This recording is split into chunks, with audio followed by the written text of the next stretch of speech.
Hey guys, John here. Just wanted to show you all a very special Christmas gift I got over the holiday. And it would be the original Deities and Demigods for first edition AD&D. Yep. It's beautiful. Beautiful Errol Otis cover.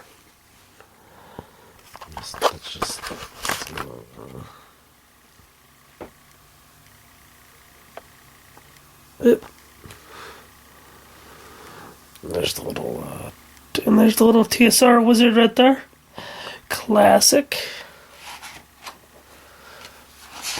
There's the title page, which has another piece of Errol Otis art right there.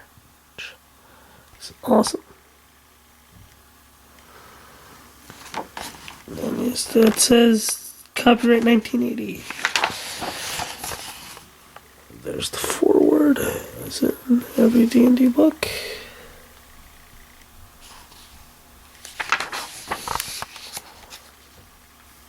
Here's the preface. And I believe this is the original true first printing of the book, because I don't see, from what I've been reading, that anything of a thank you to Chaosium Company, who were the creators of the Call of Cthulhu role-playing game, and who TSR was required to write a thank you note in order to use the Cthulhu and Morellian mythos. So yeah, I believe this is and if it is, if this is an original first printing, then this book is increasingly rare. But if anybody would like to clarify that for me, that'd be most appreciated. Anyway, here's some notes on god stats and how they work. It's a cool piece of art right there. But anyway, this is just about dungeon mastering gods and clerics, about clerics and their deity, and just cool.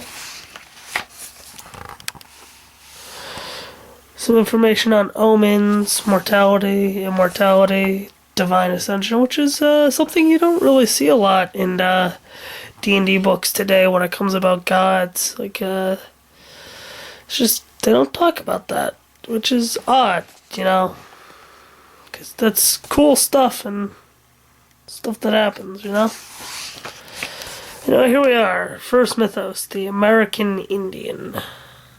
Which is very cool. We don't often think of the American Indian myths fitting into our high-powered D&D games. I'll try to show you all as much as I can. Here's some Arthurian heroes, because it's not just about gods, it's also about heroes of myth. King Arthur and his knights. Well, actually, funny, interesting thing about King Arthur, actually, the first campaign I ever ran had some ties to, had some themes with King Arthur and his knights. But that's for another video.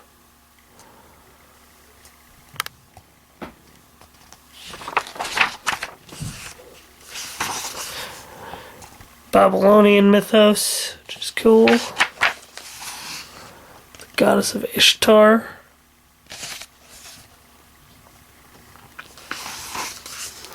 The Celtic mythos. And I'm gonna skip around a bit here.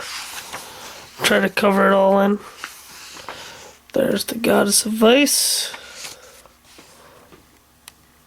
It's another thing about AD&D art. Their females they weren't afraid to show anything. They weren't afraid.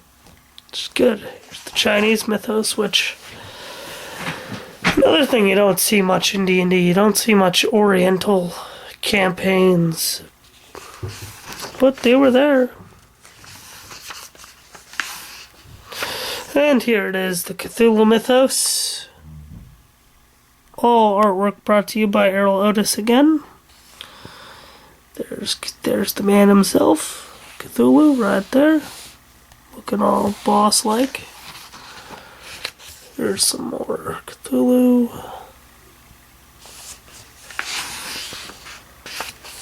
That's a crazy picture.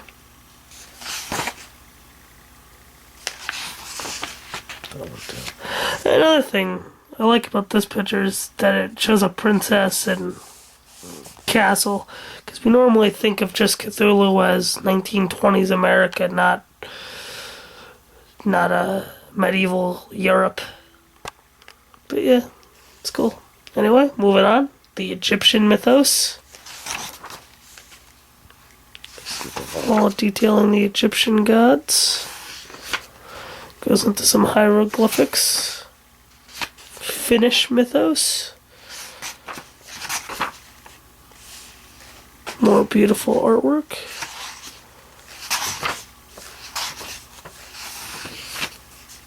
And now we're into the Greek mythos. The Indian mythos. Japanese. Morellian mythos.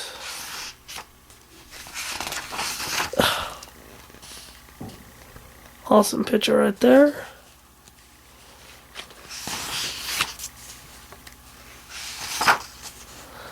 Also, another cool thing about AD&D artwork is they weren't really afraid to show you really goofy crap. Like, a lot of AD&D creatures are just goofy. And now it's not really goofy, it's all... everything's very serious. Except for a couple exceptions, but yeah.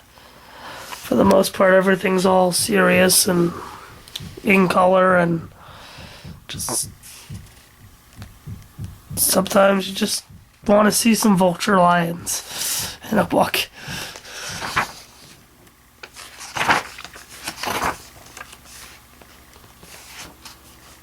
There's some non-human deities. So, Norse mythos, of course, because you can't have D&D without having Thor and all them. Speaking of Thor, Sumerian mythos, and tail end of the Norse mythos, Pip Sumeria. Then the appendixes, which details the planes, which I believe this is one of the first books that featured the planes. Don't quote me on that, but I believe so. At least cover them in great detail about them being connected to alignment and all. So basically the foundation for Planescape. Anyway, here's Appendix 2, which goes into deities and clerics and holy days, which is just cool.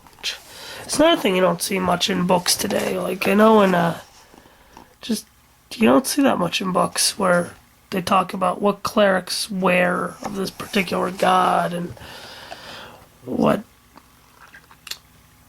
holy days they worship on, which is flavor, but that's pretty good flavor. I mean, that's stuff that I chill on, but